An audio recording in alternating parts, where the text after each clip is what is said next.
Okay, let's talk about something we've all experienced. One of the most common and, let's be real, annoying things on the entire internet. You've seen this a million times, right? You're just trying to buy a ticket or log into an account or post a comment, and boom, you're stopped dead in your tracks by this demand. It's this digital gatekeeper we all have to get past.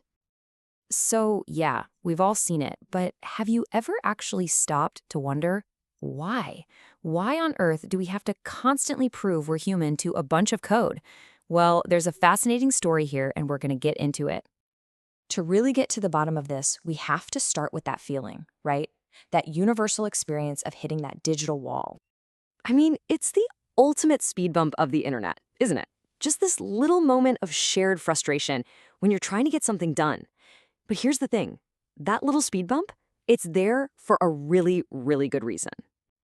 So what is that reason? Why does this gate even exist? Well, it wasn't built to annoy us. Nope, it was built as a defense against a kind of invisible invasion. Think about the early days of the internet. You had these automated programs called bots, and they were basically threatening to just completely overwhelm actual human users. And these weren't, the helpful kind of bots. They were designed for pure chaos, and they were a huge threat to the internet as we knew it. So what kind of chaos are we talking about here? Well, imagine this. Bots just flooding comment sections with spam, creating literally millions of fake accounts out of thin air, scraping your personal data. They could even overload and crash entire websites. Oh, and yeah, they're very often the reason you can't get those concert tickets. This was a serious, serious problem, and it needed a really clever solution. And that clever solution? It showed up in the early 2000s. And it was just this brilliant, deceptively simple idea. It's called a CAPTCHA, and the whole point is baked right into the name. It stands for Completely Automated Public Turing Test to Tell Computers and Humans Apart. It's basically a reverse Turing test. The goal isn't to see if a machine can fool you into thinking it's human. The goal is to prove that you are not a machine. And this is the core idea, the genius of it all. See, back then, early computers were just awful at reading distorted, wavy text like this. To a computer program, it was just a meaningless jumble of pixels. But our brains, we can just glance at that and instantly know what it says. That little gap, that difference between what a human brain could do and what a computer couldn't, that was the perfect lock. And your brain, well, your brain was the key.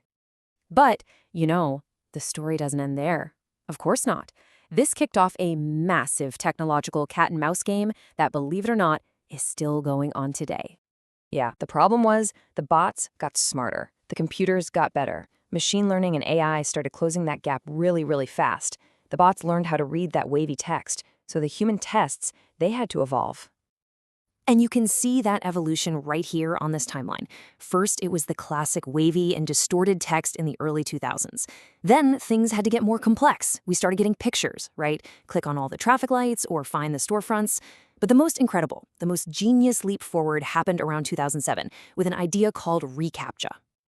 And this was the big revolutionary question they asked. What if we could use this security test to do something good for humanity?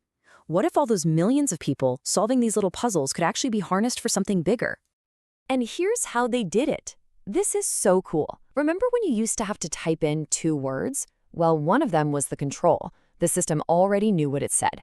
But the other word, that was a little snippet from an old book or newspaper that a computer's scanner couldn't figure out.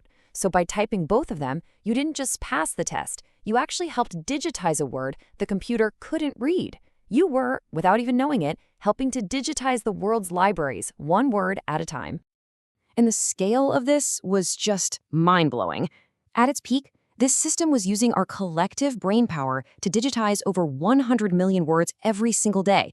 That's the equivalent of something like 2.5 million books a year, all just as a side effect of logging into a website. Incredible. Okay, so that brings us to today, because now that cat and mouse game has reached this new, almost invisible level.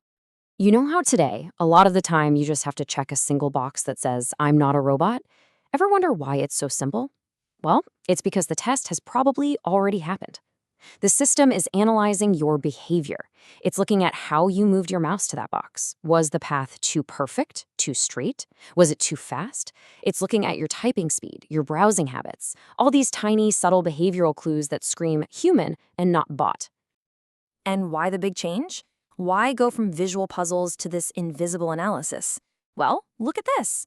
Modern AI has gotten so unbelievably good that it can now solve those old visual puzzles, the wavy text, the street signs, with nearly 99% accuracy. Honestly, sometimes it's even better than we are. The old tests just don't work anymore. So here's the crucial point. The game has totally shifted. Proving you're human isn't about what you can see anymore. It's about how you act.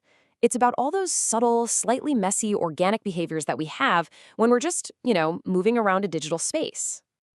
And this is what leaves us right at the edge of what we know. It brings up a final, pretty provocative question. As AI gets even better, as it learns to mimic human behavior more and more perfectly, what will it even mean to prove we're human? How will we draw that line? It's definitely something to think about the next time you're asked to prove you're not a robot.